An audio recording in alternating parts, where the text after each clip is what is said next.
J'ai inventé ce petit objet.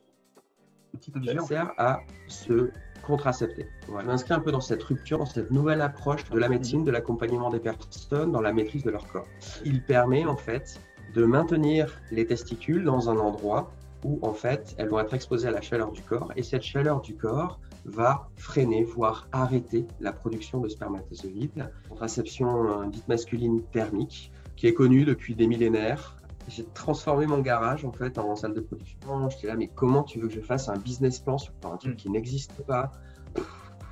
Pour moi, ça n'avait pas Ouais. de sens en fait. Un carnet de commandes, hein, quand je dis qu'il était rempli, c'est qu'il y avait 10 personnes sur Terre qui voulaient un anneau. C'était pas.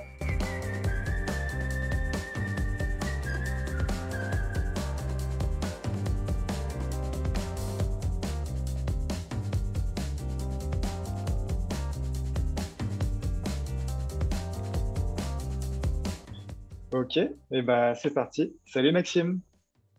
Salut Antoine, merci de me recevoir. Bah, merci à toi. J'ai plein de questions. Je suis vraiment curieux d'en savoir plus sur AndroSwitch.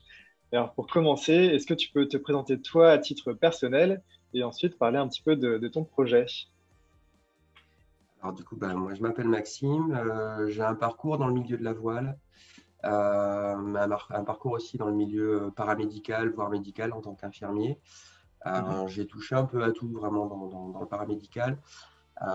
J'étais assez sensibilisé sur les thématiques de grande précarité. J'ai beaucoup travaillé dans les centres d'hébergement d'urgence, par exemple, ou en tant D'accord? qu'infirmier libéral.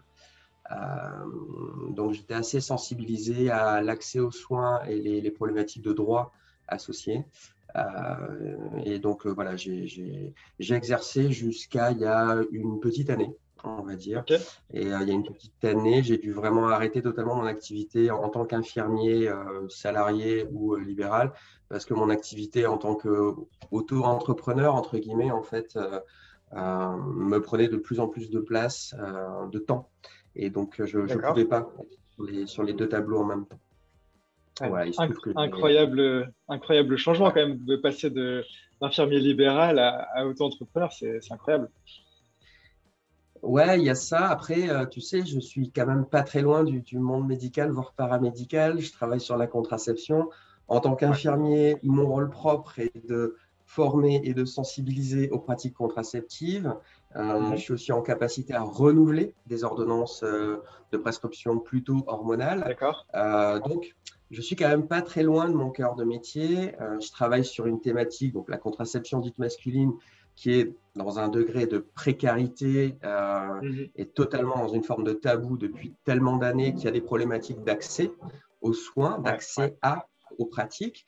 Donc, il y a des problématiques de droit derrière. effectivement. Il y a des enjeux militants, voire activistes, dans des démarches de santé publique. Donc, ayant aussi une casquette de Effectivement. coordinateur, je ne l'ai pas dit tout à l'heure, et ayant travaillé aussi un peu en modalité d'ONG sur des théâtres un peu extérieurs, Ouais, voilà, je suis assez sensibilisé à ces thématiques. Donc, je trouve que je ne suis pas très loin de mon cœur de métier. C'est c'est vrai. simplement que je me suis auto-fabriqué mon système à la fois de revenus le système me permettant, comment dire, de rendre le projet autonome. C'est quoi AndroSwitch? C'est quoi ton projet? Euh, alors, moi, j'ai inventé ce petit objet. Voilà, ce petit objet. Ce petit objet, Ok. en fait, c'est un anneau en silicone. Mhm. C'est quelque chose qui s'inscrit en fait dans la mouvance des nouveaux dispositifs médicaux type Mooncup sur en fait des matériaux type silicone. C'est des produits qui n'ont pas pu émerger avant les années 2000-2010 parce que technologiquement, c'était pas au point. D'accord. Et donc, moi, je m'inscris en fait dans cette rupture des outils euh, à visée médicale, on va dire douce quand même, hein, parce qu'une Mooncup, c'est Mhm. quand même assez doux, et ça aussi. Et je m'inscris un peu dans cette rupture, dans cette nouvelle approche un peu de la Mhm. médecine, de l'accompagnement des personnes dans la maîtrise de leur corps. À quoi sert cet objet? Il sert à se contracepter. Voilà. Cet objet ne contracepte pas en lui-même, il n'a aucune fonction, il ne fait rien, mais il permet en fait de maintenir les testicules dans un endroit où en fait elles vont être exposées à la chaleur du corps et cette chaleur du corps va freiner, voire arrêter la production de spermatozoïdes. Et Ok. donc, la personne portant ce dispositif va arriver au bout de quelques mois dans un état dit contraceptif. Euh, voilà. ce qu'on D'accord. appelle la méthode masculine, la méthode de contraception dite masculine thermique. Voilà, D'accord. c'est une méthode qui est connue depuis des millénaires, très clairement, OK. et qui bénéficie d'essais cliniques depuis une centaine d'années sur l'effet inverse. Comment redonner de la fertilité. Ah oui, La d'accord. chaleur la réduit, donc comment ne pas impacter. OK. Et depuis maintenant un demi-siècle, des essais cliniques abondent dans le sens que bah oui, ça pourrait être utilisé, envisagé. Voilà. Donc, on a un peu creusé le sujet d'aller plus sur vraiment la construction, toi, ton expérience personnelle de création d'entreprise, en Hum. fait, par rapport à cet outil. Alors, du coup, est-ce que tu peux nous rappeler un petit peu la jeunesse du projet? Donc, tu l'as dit tout à l'heure, tu travailles enfin, tu travailles toujours d'ailleurs dans le médical. Donc, tu connaissais ces questions-là et tu t'es dit à un moment donné, peut-être, il y a quelque chose à faire par rapport à ça. Qu'est-ce qui existe? Pourquoi ça n'existe pas plus? Et tu t'es dit, OK, je me lance là-dedans. Comment ça s'est passé? Ah non, non, non, c'est parti d'un questionnement Ouais, individuel, d'une dynamique de couple, de OK, qu'est-ce qu'on fait au niveau de la contraception, quoi. OK. Et à l'époque, avec ma partenaire, voilà, il était hors de question de prendre des hormones et des trucs trop invasifs. Et du coup, étant infirmier, j'avais quand même une formation sur les contraceptions, les méthodes contraceptives. Je me suis dit, bon, on va faire un petit tour sur le net, voir s'il y a du nouveau, tu vois. Ouais, Voir l'Arlésienne, tu vois, voir si ça avance, tu vois. Et c'est là où je suis tombé, en fait, sur le site des copains, là, d'Ardecom, et où je suis tombé, en fait, sur la levée de rideau, quoi. Des deux méthodes qui existent, et de leur histoire, Hmm. des essais cliniques et tout ça. Et donc, j'ai plutôt eu le sentiment d'avoir été pris pour un con dans le cadre de ma formation, déjà, parce que ces méthodes n'avaient même pas été évoquées, au moins en tant que piste C'est vrai. Ah oui, qui aurait pu mener à. Voilà. c'est à ce point-là. Euh, Ouais, mais c'est à ce point-là. Donc, c'était la découverte totale d'un point de vue personnel pour ma vie personnelle, mais d'un point de vue aussi professionnel. Je me suis dit, comment je peux informer des personnes et les aider à aller vers un choix libre et si toi-même, consenti t'es pas si je leur formé, donne ouais. pas accès à tout. Si moi-même, je ne suis pas formé et si je ne leur donne pas accès à toutes les informations. Comment tu peux Hmm. décider si tu n'as pas accès à toutes les informations Ouais, de ouais. manière libre et consentie? Tu peux pas. Et là, je me suis dit, problème, tu vois. Donc, c'est comme ça, en fait, que j'en suis venu à m'intéresser aux méthodes. Et c'est comme ça que OK. j'en suis venu à fabriquer mon dispositif. Parce qu'au final, il était plus simple pour moi de me fabriquer, d'inventer mon propre modèle. J'ai une petite casquette aussi d'inventeur, voilà, tout ça. D'accord. Donc, c'était plus simple pour moi d'inventer un nouveau modèle que de me fabriquer un modèle textile. Et c'est comme ça, en fait, que l'histoire de l'anneau a commencé. Mais c'était vraiment mon modèle OK. pour moi. J'ai OK. fait mon modèle do it yourself, sauf qu'au lieu de le faire en textile, je l'ai fait en silicone. Voilà. Et De fil en aiguille, en fait, ce petit objet en fait, a reçu un très très bon accueil des réseaux militants, des médecins aussi. Et tout le monde m'a dit, bah, continue, quoi. Nous aussi, on en veut. hmm, Et hmm, je leur ai hmm. dit, bah, attendez, c'est mon truc à moi. Tu vois. Ouais, ouais. Et en fait, c'est de fil en aiguille que je me suis mis dans ce projet d'auto-entreprise. Moi, j'étais D'accord. pas du tout branché Tu t'es là-dedans et rendu ça compte qu'il y avait des m'intéresse. personnes intéressées, que ça pouvait toucher pas mal de monde et que ça répondait à un besoin, quoi. Donc tu t'es dit, OK, Bah, go, on y va. c'est ça. Mais moi, j'étais vraiment plus dans une dynamique d'information, quoi. Hmm. À l'époque, il y a encore 5 ans, c'était très compliqué, les méthodes étaient risibles, les postulats OK. socioculturels disaient c'est inacceptable, de toute façon, les partenaires ne feront jamais confiance, on n'y arrivera pas, c'est dangereux, etc. Donc, on partait quand même d'assez loin, donc je ne me disais pas Hmm. qu'il y avait vraiment un marché, qu'on allait y arriver, C'était mais je vraiment me plus disais, militant, presque. c'était vraiment militant et c'était vraiment Hmm. se dire, ben, et tentons quelque chose qui n'a jamais été fait, mettre à disposition un outil qui est vraiment Hmm. fabriqué pour l'usage et mettons en ligne aussi un maximum d'informations pour que les gens puissent Ouais. au moins accéder à C'était, l'info et donc c'était puissent. les deux, ouais. Hmm. C'était ça, en fait. C'est information et OK. outils, les deux. OK. Les deux Et alors, ensemble et voir en fait qu'est-ce qui se passe.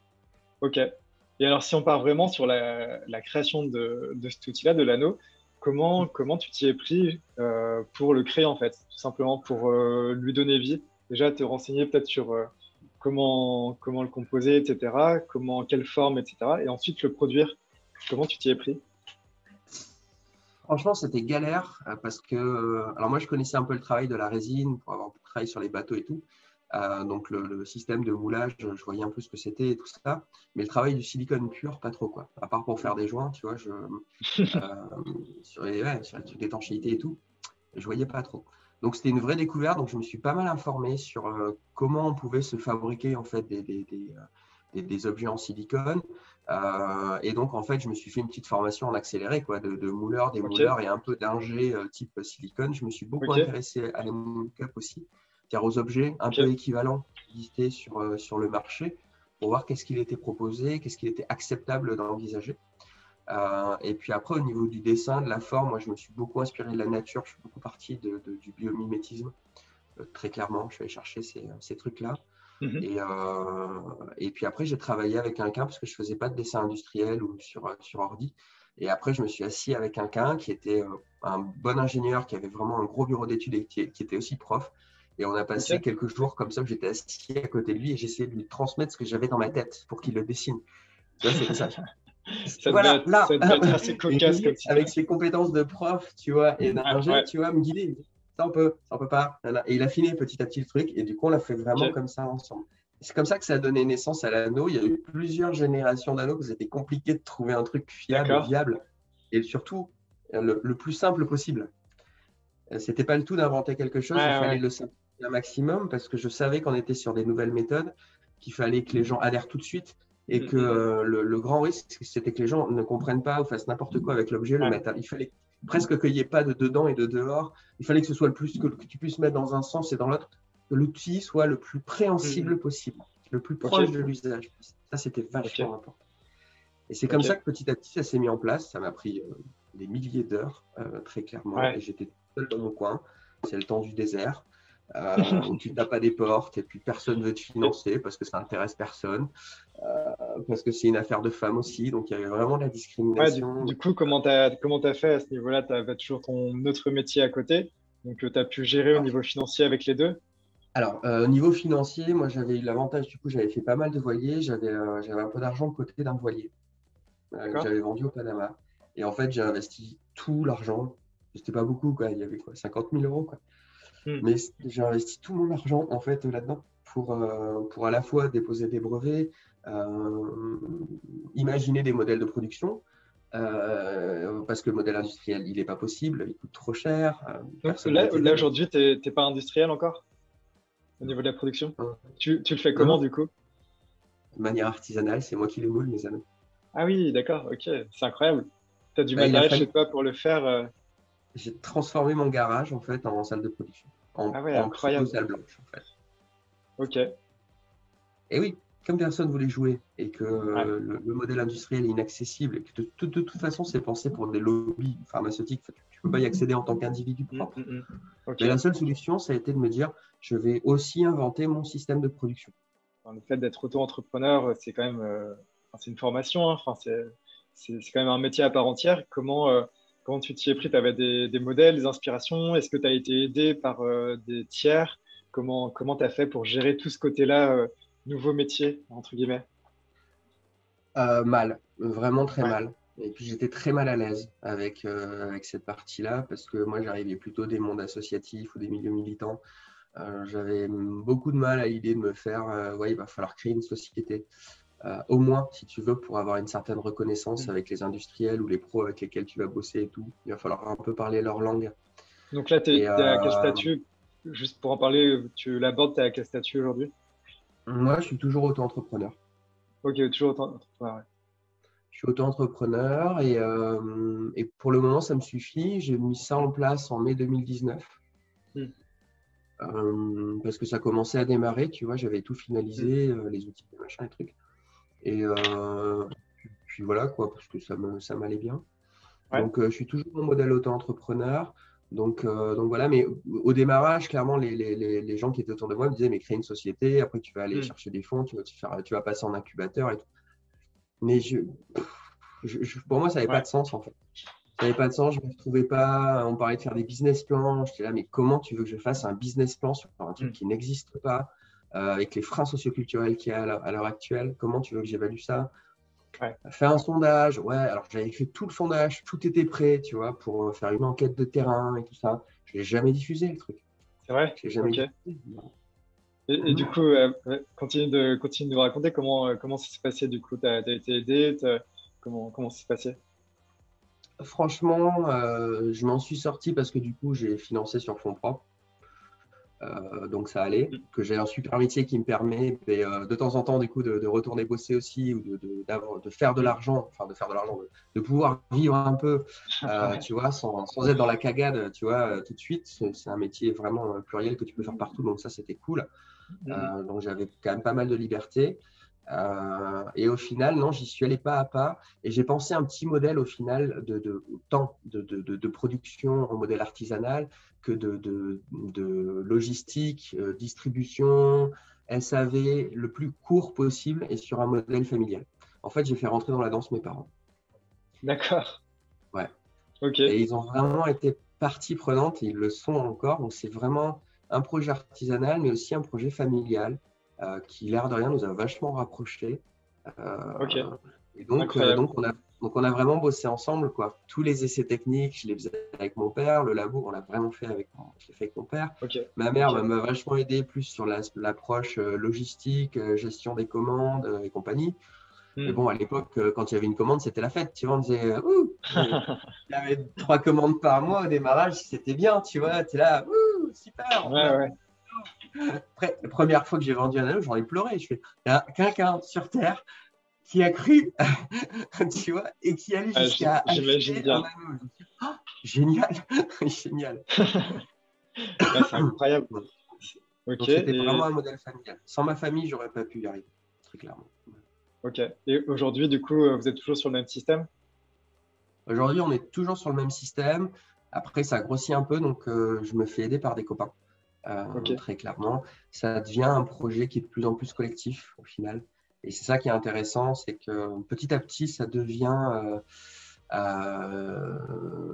On passe d'une action individuelle, tu vois, le gars tout seul sur son canapé qui invente l'anneau, à un mouvement avec plein de gens qui travaillent avec moi et un Mhm. projet très transversal où on est une bande de copains et de copines et on avance ensemble. Ok. Donc c'est assez intéressant, ça prend corps aussi. Ok. Et Et, moi, ça me permet aussi de me retirer un peu, tu vois, et de souffler un peu, et, de et vous sortir de n'avez ce pas vous avez pas une structure, ou en tout cas pensé à faire une structure qui corresponde plus maintenant à la situation, que ce soit associative, coopérative ou autre. Ouais, si on est vraiment sur des changements d'échelle à l'heure actuelle, là, Mhm. clairement. Donc l'idée, ça va être de partir sur quelque chose qui va ressembler à une scope, probablement. Ouais. Ouais. Quelque chose de vachement créé sur un territoire et sur un territoire qui soit déjà identifié comme un peu leader, on va dire, sur tout ce qui est dispositifs médicaux et travailler Mhm. du silicone pour pouvoir implémenter une stratégie en fait Ouais. territoriale pour impact social. Et c'est un peu C'est ça. la seconde version en fait. Ça va être Ouais. la seconde version. Et, Semi-industrialiser le truc mhm. et avec un nouveau modèle économique, très clairement. Ouais. Mais il n'y aura pas de SASU, de SS, je pense pas. Mhm. Ça Parce que paraît je suis pas pas à l'aise être ce qui correspond le mieux, ouais. non, je Et, suis pas du tout à l'aise avec ce modèle économique. Donc, ce sera différent, mais en même temps, il va falloir que ce soit un modèle économique qui soit fiable et viable pour, mhm. comment dire, conserver une forme de légitimité avec les acteurs avec lesquels on va bosser, parce que clairement, Totem va grandir et va devenir un Mhm. acteur identifié des dispositifs médicaux à visée contraceptive. C'est pas un Mhm. truc qui va être vendu ou quoi que ce soit. Mhm. Ça va devenir quelque chose d'émergent justement pour faire un Ouais. peu de contre-pouvoir dans ce monde-là de pharmaceutique. Ouais. On va C'est essayer en tout cas de vendre. toujours Ouais, le double, voire le triple rôle, outil, information, militantisme, en fait. ouais, c'est ça. Et alors, du coup, est-ce que tu peux essayer de reprendre la timeline de la création, enfin, de l'idée à aujourd'hui? Si ça fait combien de temps déjà aujourd'hui? C'était quand la première Alors, pensée, on va dire, par rapport à ça? alors déjà, je suis pas très fort en timeline. Il faut savoir, je fonctionne en arborescence, donc c'est compliqué. Mais dans les grandes lignes, on va dire que tout a commencé début 2017, où là j'ai eu l'idée. Ok. Fin 2016, je me suis interrogé, j'ai ouvert les yeux en fait sur ces modalités contraceptives, sur les violences associées, et ça a commencé vraiment à me toucher personnellement. Et j'ai commencé à faire Mhm. des trucs, j'ai commencé à faire des outils. J'ai fait les plateformes Facebook, les plateformes sur Wikipédia. J'ai commencé à faire de l'information en fait pour dire Mhm. on va commencer à parler et à parler de sortir un peu des fake news, tu vois, essayer de faire un truc. Ouais, ouais. Voilà, qu'est-ce qui existe vraiment? Ça, c'était vraiment le premier point. Donc, début 2017, j'ai inventé l'outil. En parallèle, en fait, j'ai essayé de faire de l'information sur le web, Mhm. de m'informer, moi, en fait, sur ce territoire, sur cette nouvelle ère de jeu, essayer de comprendre un peu les tenants et les aboutissants socioculturels, essayer de démêler, en fait, le méli-mélo, de voir ce qui se passait. J'ai eu un anneau, une première version d'anneau aboutie avec un petit moule, on va dire 6 mois après, donc mi-2017, fin 2017, j'avais Ok, vraiment un outil adapté. ok. Euh, bon, il méritait encore des ajustements et compagnie, c'était Ouais, ouais. compliqué. On était vraiment sur un truc fabriqué pour soi. Voilà, fallait mouler 10 anneaux pour en avoir un de viable, et encore, etc. Mais j'obtenais quelque chose, Premier tu vois. prototype. Premier vraiment prototype. En suivant, j'ai vu que ça marchait bien. Je travaillais avec des médecins aussi. Je commençais à m'allier avec des médecins pour leur montrer ce que je faisais, me mettre, tu vois, aussi en tant que Mhm. volontaire avec eux et sensibiliser. Ça a duré une bonne année. Le temps d'arriver jusqu'à début 2018, où j'ai commencé à breveter le projet et à D'accord. travailler avec les réseaux militants. Début 2018, l'enjeu, ça a été de se dire, bon, j'ai plein de copains qui ont envie de s'y mettre. Mhm.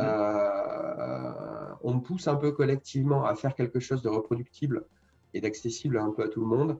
Il va falloir proposer un modèle économique. Ok. Et là, j'ai tiqué un peu des pieds longtemps, tu vois, à dire qu'est-ce que je vais faire, qu'est-ce que je vais faire, qu'est-ce que je vais faire, je ne veux pas y aller, je ne veux pas y Et aller, là, je ne veux pas y on aller. part sur autre chose, là, ouais. Et oui, on partait sur autre chose, on partait de quelque chose d'individuel, là, tout d'un coup, ça devient collectif, visible, et du coup, ben, de fil en aiguille, j'y suis venu, en fait. J'y suis venu, mais à ma sauce à moi. Et du coup, ma sauce à moi, ça a été d'y aller au feeling, et toute l'année 2018, elle a été consacrée à ben, fabriquer un laboratoire digne de ce nom en modalité artisanale parce que personne n'a voulu vraiment me suivre à cette époque-là. C'était vraiment Ouais. catastrophique. Euh, donc, à cela ne tienne, fabriquer le modèle artisanal, fabriquer le site internet pour donner de l'accessibilité un maximum, regrouper les informations, constituer le site qui m'a pris beaucoup de temps pour que début 2019, je puisse dire aux copains bon, cette fois-ci, on y est. On a un modèle économique, type auto-entrepreneur, tout petit truc pour qu'on puisse générer du trafic, Mhm. version mercantile, mais soft, qui ne me prennent pas le chou et que ce soit gérable parce que je n'ai pas les connaissances en tant que comptabilité, tout ça. On a un Mhm. modèle de production. On a un outil qui est fiable, viable et qui a été performé parce qu'il a été testé par plein de personnes, parce qu'on l'a ajusté, parce qu'il a été évolué, il a évolué dans le temps, etc. On a le modèle de production, on a l'outil, on a le modèle de distribution, feu. On se rend visible et on voit qu'est-ce qui se passe. Voilà. Et donc, Trop bien. 2019, ça a été vraiment l'ouverture de dire, OK, c'est accessible, allons-y. Ok. Et là, du coup, les demandes commençaient à tomber. Les demandes commençaient à tomber, je n'avais pas fini encore de fabriquer tous les moules. Donc, je commençais à avoir un carnet de commandes qui se remplissait. Non, Ah ça ouais. arrive bientôt, mais je n'ai pas encore tous les moules. Ça arrive bientôt, tu vois. C'était un petit peu la campagne de crowdfunding comme on connaît autrement. Ouais, c'était un peu ça, mais carnet de commandes, hein, quand je dis qu'il était rempli, c'est qu'il y avait 10 personnes sur Terre qui voulaient un anneau. C'était pas boîte million non plus, tu vois, on n'était pas sur le grand truc. C'était à l'échelle de la thermique et du degré de tabou. Si tu veux, voilà, 10 personnes, déjà, c'était wouh, miracle, quoi, tu vois. Et Ok. donc, l'année 2019, elle a été dédiée à ça, en fait, à l'ouverture, à aller chercher les acteurs. Là, je suis vraiment parti en externe. Je suis allé voir les plannings, ils sont venus vers moi. J'ai beaucoup travaillé en Belgique à sensibiliser, accompagner, former. Et on a commencé à faire des actions visibles sous forme de colloques, de focus ou autres, ou d'interventions après avec les médias pour partager Mhm. l'information et commencer à questionner en fait la société civile. Voilà. Suite à cette histoire quand même incroyable, c'est quoi les projections maintenant pour AndroSwitch, par exemple? Donc, tu vois, 2019, ça a été l'ouverture. 2020, ça a été vraiment l'accrochage. Les gens commençaient vraiment à adhérer, donc les ventes ont commencé à décoller. Et c'est là où c'était compliqué de mener mes deux activités professionnelles Mhm. de front. Et l'air de rien, en fait, c'est pas simplement fabriquer des anneaux, les vendre, les rendre disponibles et tout ça. Vu qu'il n'y a pas d'éducation, de formation et de sensibilisation, ou très peu, je me suis retrouvé en fait à faire en fait des consultations d'infirmiers, ce que j'appelle de la téléexpertise, à longueur de journée. Je passais Ouais. ma journée à accompagner les gens dans leur process. J'ai développé plein d'outils et je travaille en fait perpétuellement. 2020, ça a été la création en fait, de nouveaux outils à chaque fois pour être le plus proche des usagers, D'accord. euh, pour qu'ils puissent s'autonomiser et avoir une pratique la plus sécurisée possible et toujours en lien avec le corps médical, toujours en lien en faisant des formations pour le corps médical et tout ça. Voilà, d'avancer en fait sur tous les fronts, des temps de formation pour le corps médical, des temps de sensibilisation et d'accompagnement pour la société civile pour que tout le monde puisse avancer ensemble sans qu'on aille vers une cagade, en fait. Voilà.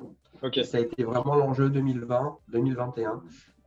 Et là, maintenant, les enjeux, ils sont toujours là. Il y a toujours besoin de formation, toujours besoin de créer des nouveaux outils. Donc, perpétuellement, je suis sur ces thématiques-là. Et c'est aussi le déploiement réel à l'international. Et ça, c'est vachement intéressant. C'est comment travailler dans des dynamiques de santé publique étrangères à la France ou à l'Europe. Et en fait, ce n'est pas du tout les mêmes parcours, ce n'est pas du tout les mêmes enjeux. Donc, ça demande à chaque fois une lecture du territoire, une mise en place de stratégies pour implémenter la connaissance et les pratiques sans aller, si tu veux, au rejet du système de santé publique local. Tant d'un point de vue politique, médical, que symbolique. Parce que ça reste une remontée, une forme d'émasculation, une forme de perte de virilisation, etc. Donc, encore une fois, avancer du mieux possible et aussi avancer avec les autorités pour aller vers aussi des outils un peu plus standardisés pour y arriver en fait collectivement. Et c'est en train de se faire. Voilà, Ok. Bah, franchement, félicitations. C'est un miracle. Hein. Franchement, je ne pensais pas en arriver là aussi vite. Ça m'a totalement dépassé, en fait, le truc. Que les choses soient très claires. Hein, voilà. Je comprends. Voilà. Du coup, je trouve que c'est passionnant sur ce plan-là. Donc, j'ai appris énormément. Moi, je suis toujours énormément touché par les témoignages que je reçois ou par les gens que j'ai en téléexpertise. L'air de rien, les gens m'appellent, on ne se connaît pas. On va parler de leur intimité. Et est-ce que du coup, tu aurais des conseils pour des personnes qui voudraient se lancer sur un projet similaire ou pas au tien et qui se diraient comment on fait, j'ose pas. C'est quoi ton conseil? Moi, je vous conseille déjà, quand vous vous lancez dans un sujet, d'aller un peu explorer, faire un peu une enquête de terrain, d'aller voir un peu qu'est-ce qui se passe vraiment dans la réalité pour voir un peu si ce que vous envisagez est acceptable sociétalement. Est-ce que c'est le bon moment de le faire? Là, c'est peut-être pas le bon moment. Il va falloir peut-être attendre 5 à 10 ans parce que les mentalités ne sont pas prêtes ou je ne sais que sais-je. Mais ce n'est pas parce que vous avez une idée qu'il faut la lancer sur ce moment-là. C'est souvent le problème des inventeurs. Ils inventent des trucs et ils se mettent bête et ongle à essayer de passer le truc. Mais si ce n'est pas le bon moment, si la société n'est pas prête, votre idée ne passera pas. Elle pourra passer dans un siècle, 1000 ans. Et ça veut dire que ça veut pas dire vous prenez votre idée, vous la mettez à la poubelle. Ça veut dire vous décomposez le parcours qui va permettre à une société d'accéder peut-être à cette idée-là. Et si vous trouvez une voie, vous travaillez sur ces voies médianes qui vont vous amener vers un faisceau. Et ce faisceau va vous amener en fait vers une mise à disposition de votre invention ou je ne sais que sais-je. Ça, c'est vachement important. Être au top départ, au bon moment. C'est vraiment ce qui s'est passé avec l'anneau. C'est que j'étais au bon moment. C'était la clé. Voilà. Je leur ai présenté mon truc il y a 20 ans en arrière. Bon, techniquement, déjà, ça aurait été compliqué, mais imaginons si techniquement ça avait été possible. Ça n'aurait pas marché. Ok. Ça n'aurait pas marché. Donc voilà. Donc il faut trouver ce bon timing, déjà. Après, sur les modèles que vous allez développer au niveau business plan et tout ça, j'ai envie de vous dire, regardez un peu, donc si vous êtes au bon moment, au bon endroit, évaluez le truc, mais essayez de le proposer au plus bas coût possible. Voilà. Essayez pas de vous faire une marge de malade. N'essayez pas, à mon avis, dès le départ, sauf si vous êtes vraiment pour démarrer. Et puis même, d'un point de vue éthique, partez sur un truc accessibiliser votre truc déjà, parce que ça va être le second frein. C'est proposer un truc, mais s'il n'est pas accessible, je ne dis pas qu'il faut brader vos trucs. Mais avec un prix qui est acceptable. Après, il y a un autre domaine, c'est il faut vraiment en fait que vous puissiez arriver à convaincre les gens. Il faut que vous arriviez à donner confiance et à convaincre. Et ça, c'est pareil, de manière innée, vous pouvez avoir certains talents d'orateur ou avoir une certaine aura d'accompagnant. Et des fois pas. Mais sur cette thématique-là, j'ai envie de vous dire, si ce n'est pas le cas, prenez des cours, allez faire du théâtre, etc. Formez-vous parce que vous allez devoir faire passer un message et vous allez devoir essayer de faire adhérer des gens en face de vous sur des choses dont au départ ils n'avaient peut-être même pas besoin ou même pas envisagé. Voilà. En plus de faire adhérer, n'essayez pas de faire adhérer des gens à votre produit, mais essayez de les faire adhérer plutôt à des valeurs et à des enjeux. N'essayez pas de vendre, en fait, ce que vous avez à vendre. Ouais, c'est ça. Ça ne marchera pas. Ça ne marchera pas. Les questions, voilà, au niveau des valeurs de votre projet, quelles sont-elles et quelles cordes, en fait, vous allez devoir aller faire vibrer chez la personne en face. Ça, c'est vachement important. Trop bien. Ça va aussi déterminer votre cible, après, principale, très clairement. Après, si moi, j'avais la chance d'avoir un peu d'argent de côté, donc c'est bien, j'ai pu le faire en fonds propres. Donc, j'estime déjà avoir été vachement verni. Je sais que si vous allez devoir aller lever des fonds, partez par un incubateur. Maintenant, il y a quand même des systèmes qui sont bien au point. Prenez le temps de vous faire accompagner. Et dernier point, il va falloir vous entourer aussi parce que en fait, ça va être un travail très long. C'est malheureusement cette histoire du parcours de traversée du désert, elle est réelle. Vous allez en chier. Et souvent, au début, vous allez être le seul à croire dans votre truc. Tout seul. Voilà. Et ce temps-là, il faut arriver à le passer. Donc, ça va être à vous auto-nourrir du truc. Et vraiment, chaque toute petite avancée, il faut que ça soit une fête. Un petit pas. C'est hyper important. Ça, c'est vachement important pour passer ce temps-là. Ce temps-là passe. Mais il faut s'accrocher. Voilà. C'est pas tout de suite, tout le monde arrive à dire mais c'est génial, allons-y. Et tout. Non. En général, pas. Donc, vraiment, prenez le temps de passer cette phase et de très vite vous trouver des alliés, des gens qui sont dans des projets connexes et tout ça, et d'avancer en fait ensemble sur des projets connexes, c'est ce que je fais. Et du coup, de créer votre propre écosystème. Parce que maintenant, je travaille moi dans un écosystème en fait. Et ça, c'est des parcours en fait, c'est des amitiés naissantes et c'est de nouvelles formes de relations que vous avez avec des personnes sur lesquelles vous travaillez sur des projets connexes. De temps en temps, vous faites converger les projets. C'est génial. Vous avez un faisceau vachement puissant. Et de temps en temps, pas. Mais il n'empêche, vous êtes toujours en partenariat et vous fonctionnez ensemble. Et ça va vous aider à passer aussi de la zone de désert. Voilà. Et à vous donner de l'impact sur un groupe. Ok. Et en quelques secondes, est-ce que tu as un mot de la fin? Non, je ne sais pas. Franchement, moi, je fonctionne au ressenti beaucoup. Si je le sens à l'intérieur de moi, c'est que j'y vais. Faites-vous confiance sur ça. Osez y aller. C'est ça. Osez y aller. Par contre, quand ne partez pas tout de suite en sprint. Allez-y, soyez à fond. Il n'empêche, quand vous êtes face à des problématiques, faites 3 pas en arrière et regardez ce qu'il y a autour. Prenez le temps de décomplexer la situation. Rappelez-vous que rien n'est personnel. Okay. C'est important aussi. Peut-être qu'il faudra monter une structure, mais qui va s'écrouler. Et encore une seconde, qui va s'écrouler. Et encore une troisième, pour arriver à la 4e, qui, elle, va être fiable, viable, et va fonctionner, et va vous amener sur le bon tempo. Prenez ce temps-là. Et bonne chance, quoi. C'est ce que je peux vous dire, quoi.